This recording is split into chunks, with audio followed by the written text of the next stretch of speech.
Okay, so today I started reading this book, Returning to Ubuntu by Charity Elasi. So I bought this here in Kampala, and hmm, she wrote this during the COVID era, but I'm reading it through the lens of the AI era and now the AI trillionaire era, right? Um, and so for me, I've been meaning to get back online and draft out my part two about my last essay, which was about the weird economies versus prepaid, and how a lot of weird countries are starting to show some indicators that they're becoming more like prepaid economies. And I wanted to have my part two be about how to thrive in a prepaid economy, which is an economy like Uganda. Um, and that weird countries are only 12% of the global population. And I've been meaning to get back to that, but I've just been living life basically, and really wanted to give more thought to it because I think for me, number one, this concept of Ubuntu, I've never really thought of intellectually. It's just something I'm a product of, and it's just a feeling of an embodiment for me. It's not really been an intellectual thing for me until the era of artificial intelligence and thinking about humanity.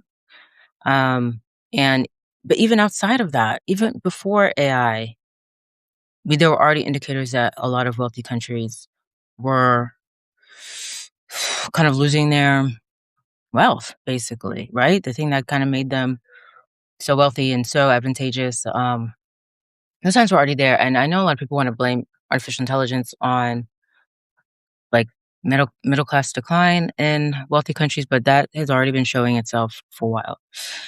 So anyway, if you want to read more about that, that's in my last essay. I've got a lot of notes, kind of giving a bit of insight to the longer piece.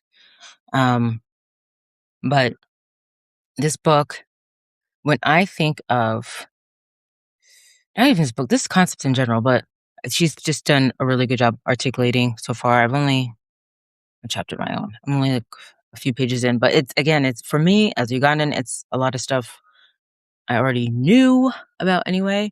Um, and one day I do want to talk about the tension that being from Ubuntu culture, but then being raised in the West, not in the West, in a weird country, or moving to one, or trying to acclimate, assimilate to one, the tension it can create between you and your family, or even within yourself, trying to adjust from a Ubuntu culture into a weird, very individualistic culture. It's I think it's very difficult. Um, and a lot of people don't, they've been trying to figure it out how to do it properly for a long time, for at least a generation or two.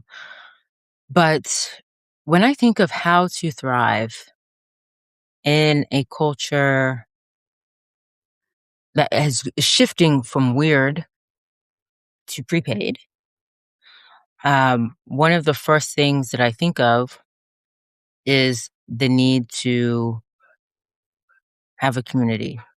Like, you're not going to make it in in in a society where income is more precarious, where it's very hard to be independently wealthy or financially independent. Um, you're not going to thrive without community. It's not possible. And I know that so much has been pushed on weird countries, like populations there, to be independent, do your thing, move out at 18, do it on your own. You should be able to do it on your own right now. You should be a homeowner. You should be living by yourself with your McMansion. And like a lot of it, you have to remember, a lot of it's consumerism. Because if you think about it, okay, yes, it's this idea of being able to do for yourself. You can build a lot of self-confidence knowing, "Oh, I'm independent enough as a person, I'm able to do XYZ, I'm able to look after myself." It can build definitely a sense of responsibility and, um, kind of sharpen you and help you mature, grow up, be disciplined. So there are some benefits on a personal level to some of the things, some of the values that are held in weird countries. But, like, sometimes it just becomes too much, like, hyper individualism, like lone wolfing, and navel gazing. But I'm not talking about that right now. I'm talking about, like, sometimes we always have to think, like, who benefits from, like, certain things being pushed to us, right? So, I think, um, this idea of, oh, like, especially an American idea, everyone go out there at 18 and go live go live on your own, go do your own thing. Yeah, this idea of everyone having their own household is great.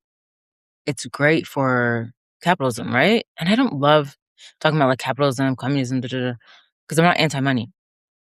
So I don't have an issue, um, with money. It's a tool. It's just a matter of how you use it. But generally speaking, let's be real. Capitalism wants you to buy stuff, right? So if you and your family are all in one household, you really maybe only need like one TV, one living room set, one dining table, right?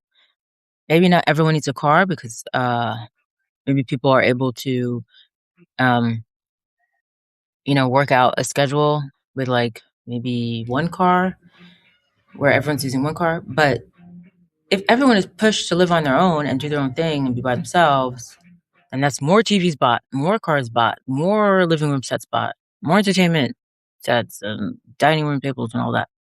So yeah, sometimes you always have to ask, like, who benefits? Who benefits from this idea, really? So anyway, yeah, a lot of us have been bamboozled and okey doked into hyper individualism. And I get it. Sometimes people just need space, right? You need space, you need to kind of get away, figure out who you are, your own. Not everyone's living situation is great. Um, you know, some people are in living situations that are really horrid, really, really horrid, and they just have to get out, right? They just have to. I get it. I'm not talking about that. I'm just talking about this general idea of hyper individualism as like the indicator of success and wealth, and for especially for a nation. I'm over that. I'm over that concept. I think it's perfectly okay and makes sense. I mean, especially now when we think about loneliness epidemic, and she does talk about loneliness in here too. Um, and I feel like it's funny that she wrote it during COVID because I feel like COVID is when people really had to pay more attention to this idea of loneliness. And I'm sorry, I don't believe in any of these people who are trying to make money off of loneliness. They see it as like a market, and they try to say loneliness is also a problem in Africa. I don't believe it. I'm not buying it. I'm not buying it. But I know that if you want to push something as a health problem and you try to say it's a global problem for everyone, um, if you're talking about population numbers, it helps to say there's an issue in Africa because then you can raise money for that, right? So I'm super cynical and super skeptical and people say there's a loneliness problem in Africa. Like I've said before, like you kind of need to go out of your way to be lonely. You need to seek loneliness, right? So, yeah. So basically, what I'm saying is, what she was talking about loneliness in here, and I think when I think if you can get on with your family well enough, um, I think it's a good idea to live with them until you get married, if you can, if it makes sense, if it's practical. Sometimes you got to leave the city for different opportunities. You leave the village or leave whatever town or country. But I think intergenerational living is a good idea if we're talking about combating loneliness. If you can be there for older people in your family, if there's someone around to help caretake with younger people in the family, I think it's a really, really good thing. I think it's positive. Um, I think it's good for relationality is just good. Being able to look after people is good. Being there for one another is good. Having people to talk to through issues, to celebrate when good things happen, to see that people are also there celebrating with you as well, and they're happy for you. You know, like the whole FaceTime relationality thing, FaceTime family thing. I know circumstantially, so for some people, this is like the best thing. And look, it's better than having to write letters, I think, in some ways, right? Because I remember the days where I had like that thin blue paper, that really thin blue paper, and we'd write letters there, and it was like airmail. But it was so nice when it came in the post, and it was like the thin blue letter, and no, it was from the African family. Like, I remember those letters. I remember those, and then they had like the phone card days. Yeah, and you scratch and put in a code and everything. So I'm not hating on FaceTime because now you can like see people. It's a wonderful tool, but I think no matter what, nothing will beat being able to just be with people in person, IRL, in real life, versus URL. So, with all that said, yeah, I can think of ways in which being independent can be a not so bad thing, in terms of like that sort of personal growth, and personal maturity and just learning how the world works. I think it's important because one thing I'll say, when a woman goes from her family's home into the marital home with the husband and she's not lived any type of life like on her own and she's not really she's just not been outside of the home like whatsoever. Sometimes I think that can be a little bit dangerous. Like I think it's good. I think it gives women some leverage when it's clear to her future husband, this woman can live on her own if she needs to. Like she knows how to make a phone call, get out of Dodge if she needs to get out of Dodge. Okay. She's not so desperate. She's capable of earning some money. She has a network of people that maybe you're not so you cannot so easily access and manipulate.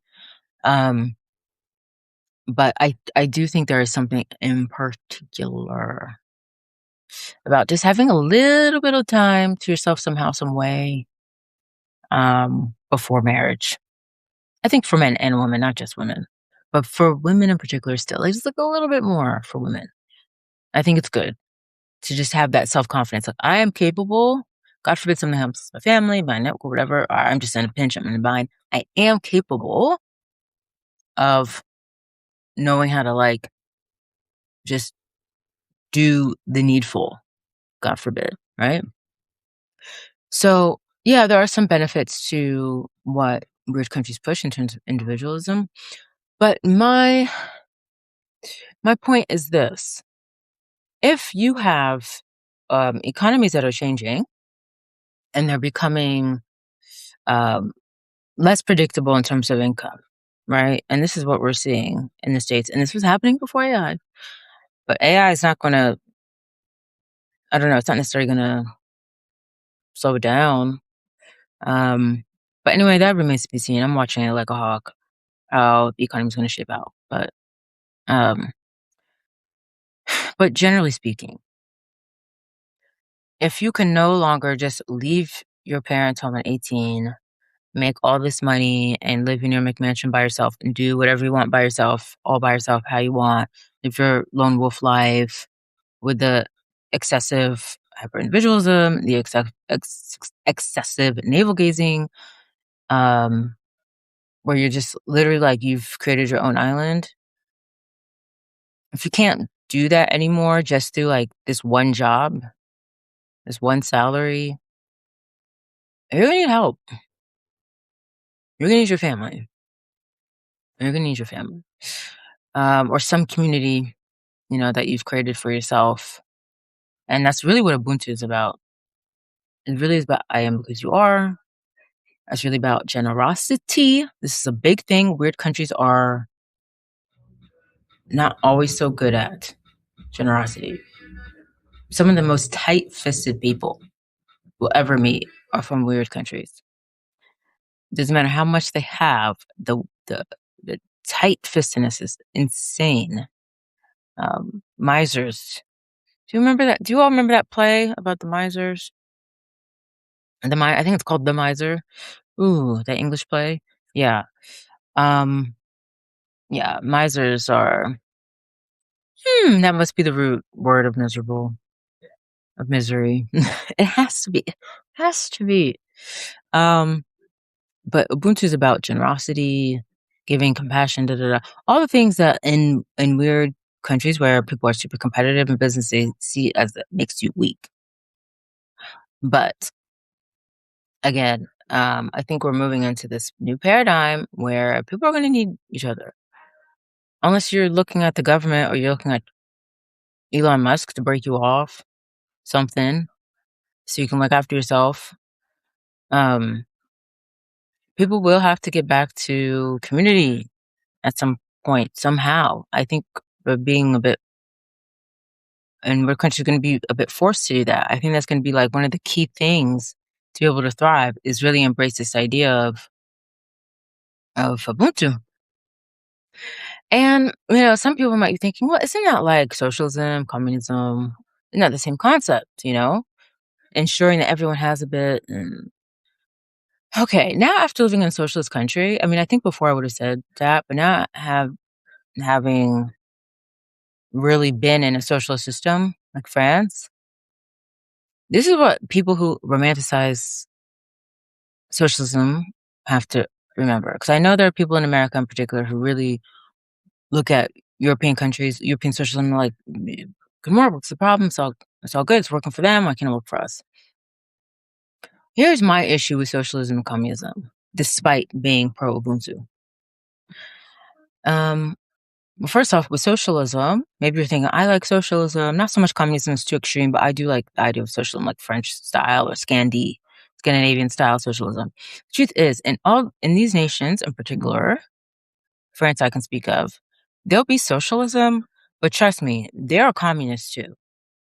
Like hardcore communists, they are up in there. And I know people who have like personally told me, "Oh, I'm communist," like as if it's their religion. Like I'm communist, my family's communist. They very much identify with it. And my other issue I've seen with socialism, it doesn't come from.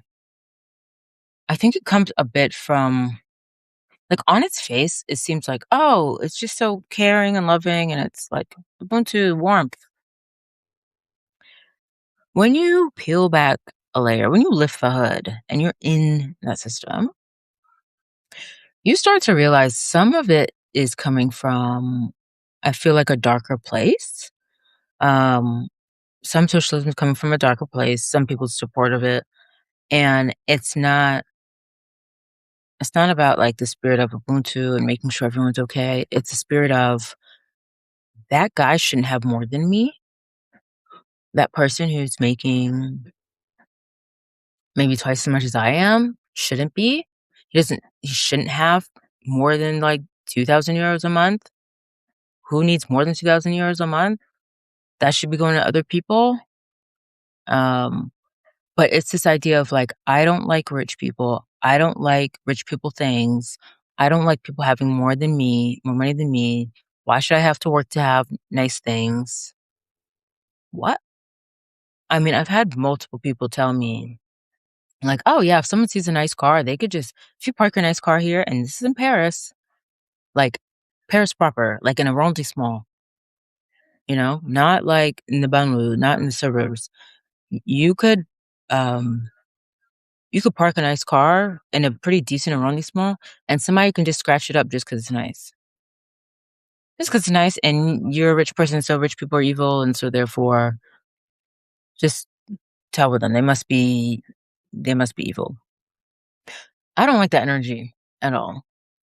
If you're about socialism and communism because you care about the others, okay, but I don't think it comes from that spirit. And what I like about this book, Ubuntu, she quotes the Bible a lot. She's Christian, she quotes Bible a lot, which I love because I think one of the reasons why the Abrahamic faith, in particular Christianity, has such a strong following here is that there were a lot of teachings of Jesus Christ, a lot of Christian principles already were in alignment with Ubuntu. So it's not that hard, I think, for a lot of Bantu Africans from Central, East, and Southern Africa to feel already aligned with the teachings of Jesus Christ. A lot of it is very similar. So the thing with socialism and communism, it's inherently atheist. It's inherently like, yeah, we're not doing religion here. Mm? And I think that messes up the spirit, the energy in which it like it taints the spirit in which people adhere to those doctrines. And it shows up, it just shows up nasty. It just shows up as envy and jealousy. That's what it shows up as. So I will always be pro Ubuntu before I'm ever just outwardly like, yes, socialism, yes, communism. It's like socialism with what's the spirit behind that? What's the spirit behind you saying you think that person should share their money? What's your spirit behind it? Because if you're someone who, and it's not like you can't see this in any society, there are the people who they feel entitled and they're just like, you should just be giving to me because I exist. And I don't care about reciprocity. I don't care about contributing my bit. I just want to be in taker energy. I just want to be in predatory taker mode, right? There are those people. And I'm not talking about people who it's difficult for them to work or, it's difficult for them to earn money because maybe they have a disability or, they're just, for whatever reason, they're just not capable. I'm not talking about that. I'm talking about people who are like, I could work or I could just wait for somebody to just give to me. Like, I don't need to be disciplined. I don't need to have structure. I don't need to be responsible. I'm just here for vibes. And I'm just ready for either the government to give me something, or for the rich person to give me something, or for my hardworking cousin to give me something. Just a real feeling of entitlement and just constantly calculating like what you can take from others. This, you can see that in any society. You can see that in societies that follow Ubuntu. You can see it in social societies, capitalist societies. You can find that anywhere. You can find grasshopper, the grasshoppers and the ants anywhere. I think anywhere. But yeah, for me, the issue is when something is not rooted in a place of I'm ready to reciprocate. What I'm willing to take from others, I'm also willing to somehow give however I can. This is a problem to me. Yeah. So that's just a little primer to what I'm going to have for an offer for my part 2 to that essay is, wow, shockingly, I am going to definitely talk about how important Ubuntu is. And I know some people are not going to be receptive to it because they're just thinking, oh, it's African. Surely it's going to be subpar. And I'm sure some fool somewhere, I'm going to call them a fool now, some fool somewhere is going to try to call this by some other name.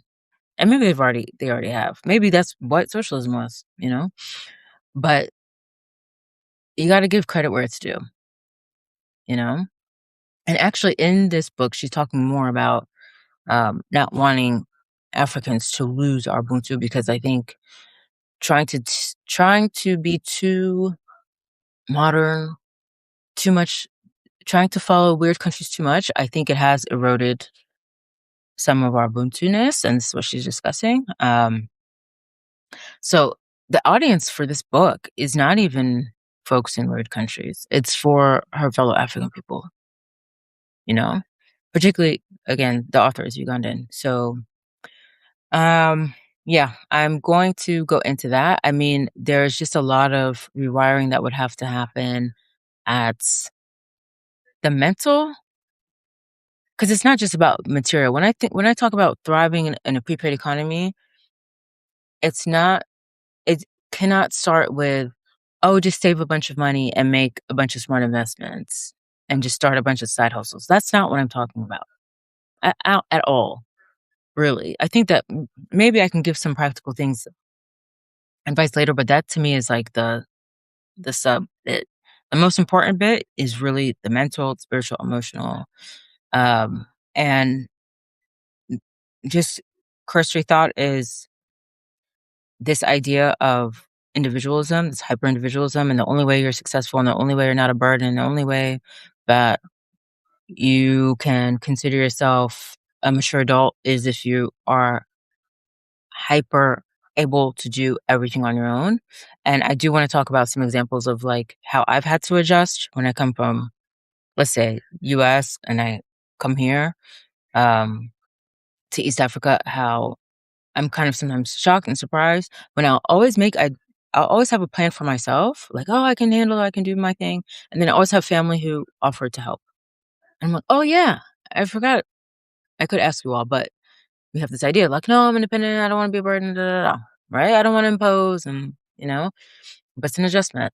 But for them, it's just normal. And but if somebody were, let's say, I'll give an example, giving a ride to the airport. In my head, my thinking is, "Yeah, I'll handle it, I'll sort it out." But then right before, people are like, "Oh, hey, what's your plan for the airport?" "Yeah, I can help you with that." "Okay, cool. Well, let me make a call for you." I can't make it, but someone else, right? But in the US, if somebody does anything for you regarding the airport, it's like, "Oh my god. Ooh, they asked me to come from the airport. Oh my goodness." It's just like the biggest, like, okay. Um, yeah, can't you just get an Uber? You don't use Uber? It's a totally different energy. And it's, like, really considered like, "Whoa, like, this person really loves me. They got me from the airport." But here it's just like, just another Tuesday. That's just a little example. But yeah, just mindset change. Stop thinking to be hyper independent means you're successful and mature and, it's like, "Good for you. I know that's what we're told to do, but we're moving into a new paradigm now," you know? Also, just this idea of, like, just the solo thing. Just everyone is solopreneur, solo, dolo, um, lone wolfing, and just obsession with solo. Okay, there's a lot. There's a lot behind that, but again, it's an identity thing, right? Um, and I'd say after this too, we need to redefine what is success, what is rich, what is wealthy, like what are all these things now? Because are you really rich, successful, and wealthy if you are, like, we're talking about loneliness epidemic, if you're super lonely, if you have no one to talk to ever, if you have no one to do anything with, um, are you super successful? I don't really know if you are. If you have no community, no one to call on, I don't know. I wouldn't put you in a successful category. My definition of that is changing, and I think it's going to be changing for a lot of people. Um, Yeah. I don't know how successful you are. If you can't I mean, if you're just constantly alone, if you have no one to call, you have no tribe, you know? Like, let's use the airport example. You're coming from the airport, going to the airport. You have no one if you have nobody you could call for that you know for sure would, like, come through for you or, like, call someone else to come through for you. Might have to do the airport test, guys, you know? But you have to think too about reciprocity. If you're someone who never quite makes the effort for others because you have these strong boundaries and my boundary and I can't be there with those people. You can never come through for anybody. And like in person, in real life, that's really what takes energy, not just sending texts, right?